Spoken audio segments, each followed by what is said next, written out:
Meron na naman tayong client sa ating undefeated Wi-Fi 6 hotspot voucher system na isang SIM na gagamitin doon sa kanilang barko na naka-Starlink Mini.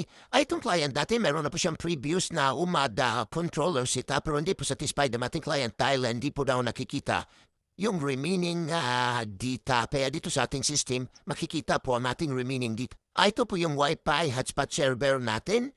Then, ito na rin po yung Wi-Fi name na nating server. Din dito sa ISP, kunik lang po direct natin mga Starlink. Kahit anong ISP, pwede po natin i-connect dyan. Di sa mga IP port, kunik lang po natin direct natin mga IP antenna or mga Wi-Fi access point or mga Wi-Fi extender. Libre na po natin dito 1,000 pieces. Printed code, PLGB allocation na po yung ginawa natin dyan as customer sa request. Then ang ginawa natin setup ito sa rin setup ito sa Limpelter anti-hack, anti-sto with block torrenting. Then punta na po tayo dito sa ating setting sa ating Wi-Fi. Then dito hanapin po natin yung ginawa nating Wi-Fi name. Ito po yung Wi-Fi name na ginawa natin sa ating built-in Wi-Fi 6. Click po natin itong nating Wi-Fi name. Ayan. Once po natin na-click, automatic po lalabas po yung sign in sa mobile phone.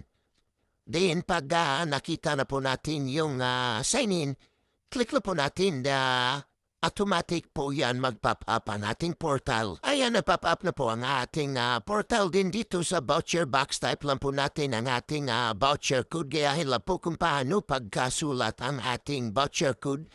Mix letter and number po tayo. Then pag na-type na po natin yung ating voucher code na tama, click lang po natin ito na login. Ayan, lalabas na po yung status. Click po natin yung status. Dito po natin makikita na ang ating nilagin na voucher code.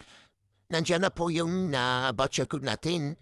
Nandiyan na rin po yung IP address, nandiyan po yung MAC address ng ating mobile phone.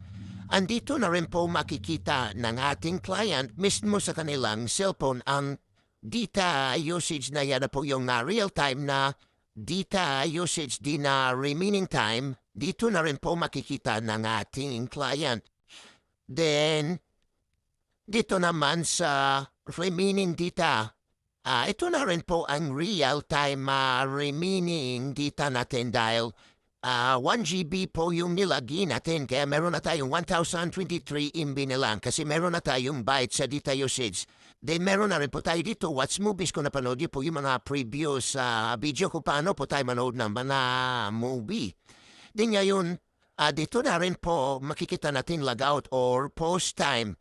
Then, ngayon, ito po yung na-consume po natin, data usage. Kung napansin po natin, try po natin mag-speed test para makita po natin yung pagbabago ng ating data usage. Ayan, nag-speed test na po tayo.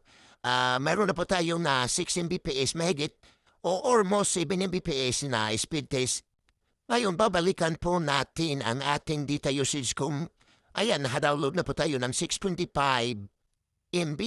Tapos yung upload natin, 6.73 MB. Ngayon, balabalikan po natin ang ating status para makita natin ang actual or real-time na data usage. Kasi yan po ang kadalasan tinatanong ng ating mga client na siman kung nakikita yung actual data usage. Ayan, nagkaroon na po tayo ng pagbabago sa ating data usage. Ayan, nagkaroon na po ng 9.9 MB.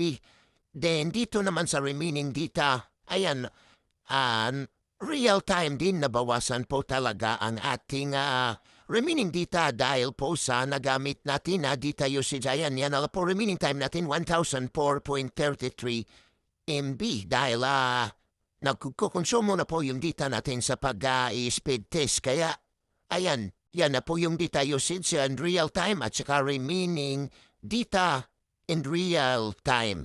Kaya, dito talaga makikita ng ating client kung try naman natin ulit mag-speed test. Ayan po yung speed test natin. Test again na naman tayo. Ayan, ibig sabihin na napukonsumo na naman tayo ng mga 6 MB nito dahil nag-upload na tayo or nagda-download na po tayo. sa ating speed test. Ayan na po yung nakukuha natin ngayon na download speed. Then yung upload speed, dito po yung ating per client speed limit. Ayan. Then pagkatapos natin mo speed test, babalikan ulit natin na yun yung ating status. Type lang po natin sa browser 10.0.0.1. Ayan. Ito na yun yung real data usage na naman natin. Ayun, nagiging 18 at saka 21 MB. Tapos 983.42 na lang yung remaining data in real time po yan.